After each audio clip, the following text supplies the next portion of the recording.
Habari yako, karibu katika chaneli yetu ya Simulizi Uni. Ukiwa nami msimuliaji wako. Kwa wewe ambaye haujasubscribe YouTube chaneli hii, ninachokuomba bonyeza neno lililoandikwa subscribe kisha gusa alama ya kengele. Usisahau ku-like, ku-comment na kushare.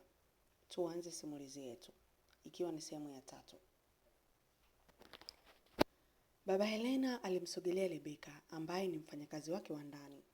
Wewe, unafanya nini? Kitu gani kinakufanya ufurahi hivyo wakati wenzio tupo kwenye huzuni kubwa? Alimuuliza. Dada Helena amepona, fahamu zake zimerejea kama zamani, alimjibu yule binti huku akionyesha tabasamu kubwa usoni. Baba Helena haraka sana akaelekea kwenye chumba cha mwanae. Alifungua mlango na kuingia ndani. Macho yake yakakutana na macho ya mwanae. "Oh, Helena wangu," aliongea Baba Helena. Kisha akamsogelea mwanae na kumkumbatia. Machozi yalimtiririka na kumwangukia Helena mgongoni. Walikumbatiana kwa nguvu sana. Utaniumizia mwanangu. Hebu mwache mwanangu." "Kumkumbatia gani huko?" aliongea Mama Helena. Kisha akamshika mumewe shati na kumvuta. "Acha wivu bana, niache nimkumbatie mwanangu," aliongea Baba Helena huku machozi yakiendelea kumtoka.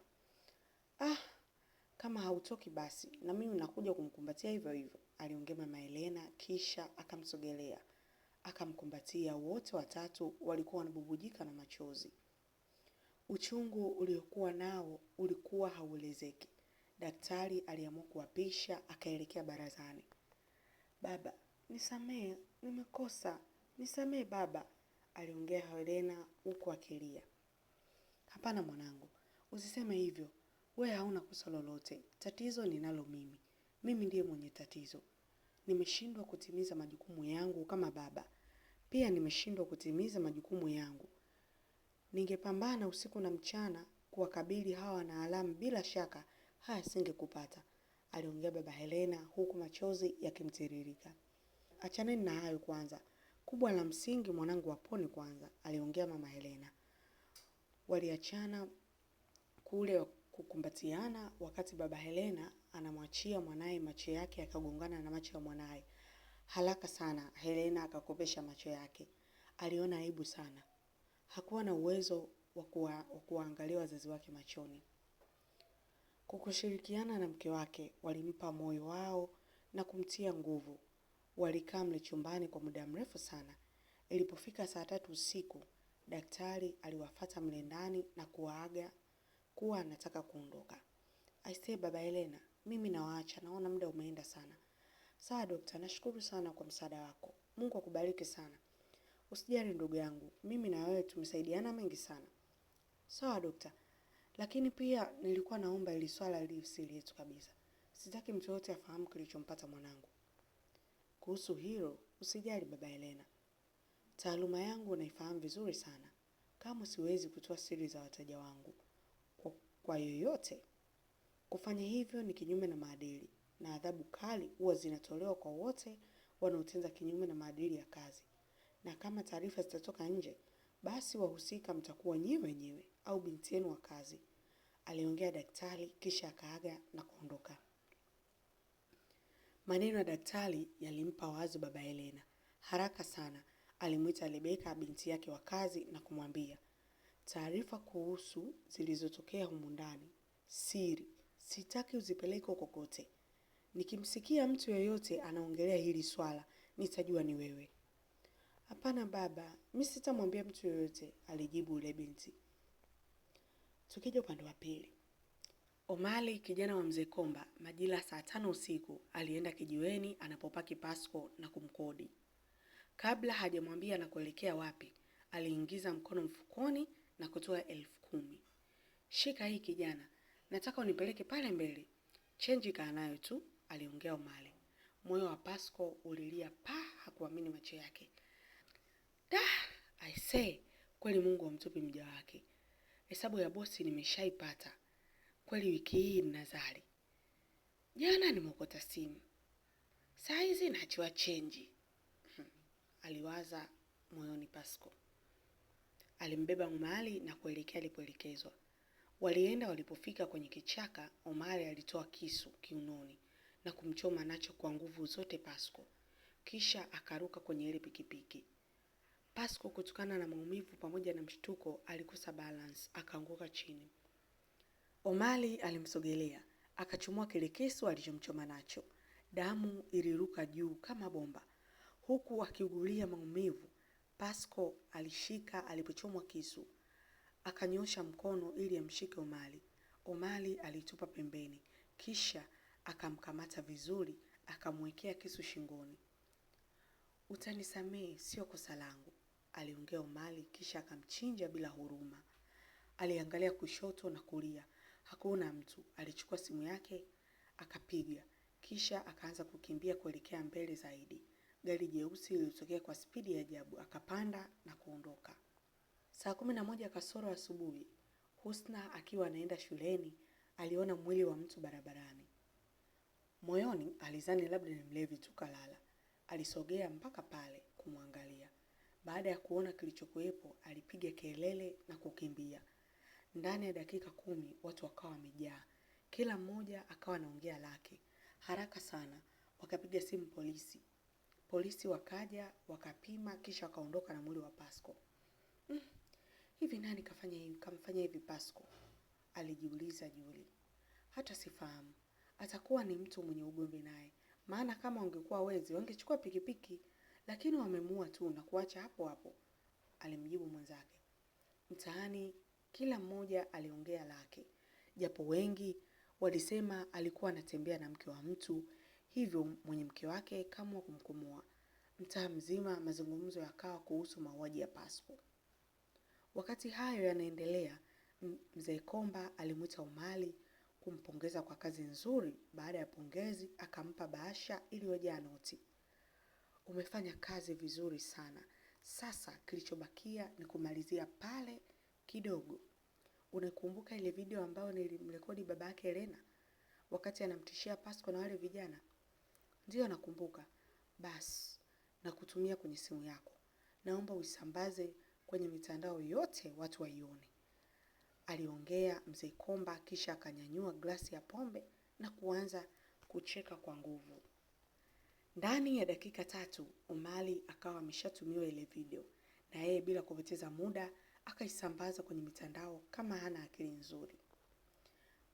Nikisambaza kwenye mitandao bila kuwatumia watu wa mtaa huu inaweza kuchelewa kufika. Dawa hapa ni kusambaza kwenye magrupu yao ya WhatsApp na kuwatumia wale watu ambao wambea wale, aliwaza Omari. Kisha akatuma kwenye magrupu ya WhatsApp. Baada ya kutuma, aliangalia ile bahasha iliyojaa hela, akaichukua na kuiweka mfukoni. Leo bata wapi? Nende klabu gani leo? Aliwaza moyoni huku akiziangalia zile hela. Kule mtaani ile video ilisambaa kama moto wa nyika. Umeona hii video Halima? Alimuonesha shoga yake. Huyu si baba Elena? Ndiyo, ni yeye. Sijui nani alimrekodi wakati anamtishia Pasco kumuua.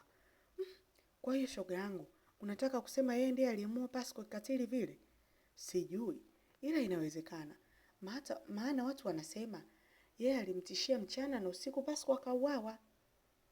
Kivyovyote vile atakuwa yeye, kwa sababu Pasco hana maadui na yeye ndiye aliyesema atamuua. I say hii kali. Lakini mbona watu wanasema alikuwa anatembea na mke wa mtu?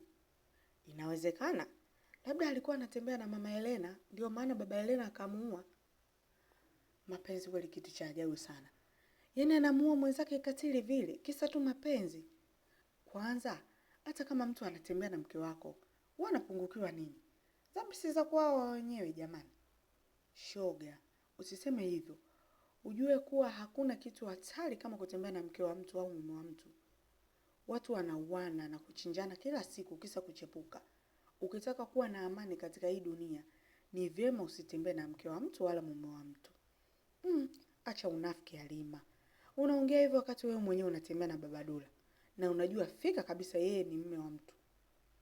Mtaani mazungumzo yalikuwa ni hayo tu. Kila mtu aliongea lake.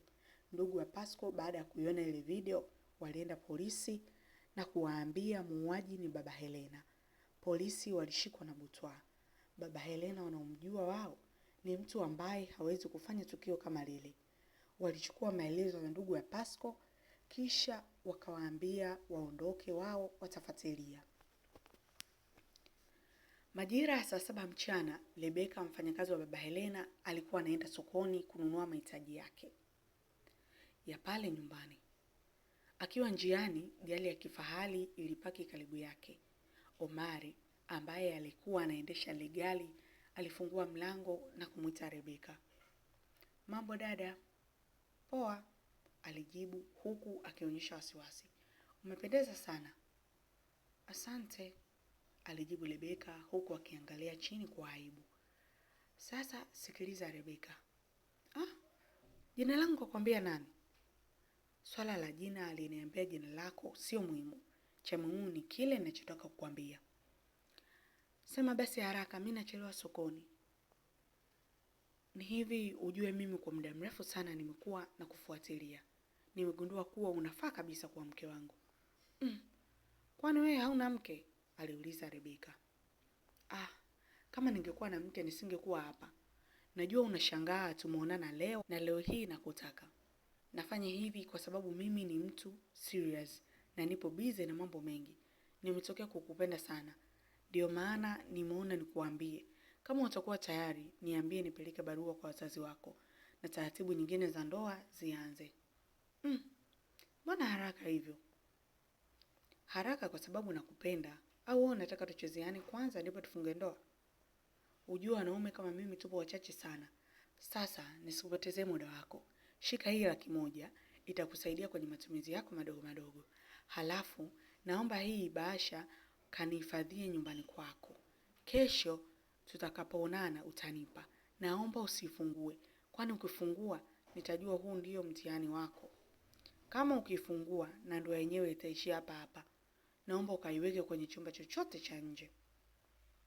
"Sawa," Rebeka alijibu kisha akaondoka. Hakuamini kile kilichotokea. Alihisi ni ndoto. Yaani mtu ndo kwanza tunaonana, ananipa laki. Au ameletwa na upepo wa kisulisuli. Halafu, hataki ngono, mapema, anataka tufunge ndoa. Ukisikia zari ndio hili. Ona, ana gari zuri vile, aliwaza moyoni Rebeka. Alijaa furaha, alitamani sana kuwa na nyumba yake na mume wake. Aliona ndoto yake imetimia. Kwenye lile gari, Omari alikuwa anazungumza na mzee Komba, aliyekaa kiti cha nyuma. "Una uhakika yule binti atafanya vile unavyotaka?" Mzee Komba aliyekaa kiti cha nyuma alimuuliza Omari. "Ndiyo mzee, usijali." "Halafu kisu ulichokiweka ndo kile ulichomuulia Pasco, maana usije ukawa umechanganya visu." "Ndiyo mzee, ni kisu kile kile. Yule binti hawezi kufungua ile bahasha. Nina uhakika kwa sababu nimemsoma saikolojia yake. Anataka sana kuolewa." Usikose mwendelezo wa simulizi hii yenye visa vya kutatanisha na vya kutia huzuni. Mimi ni msimuliaji wako, Ashura Omari. Usisahau kusubscribe, kulike, kucomment na kushare. Kwa wewe ambaye hujasubscribe, bonyeza alama ya kengele ili kupata mwendelezo wa simulizi hii.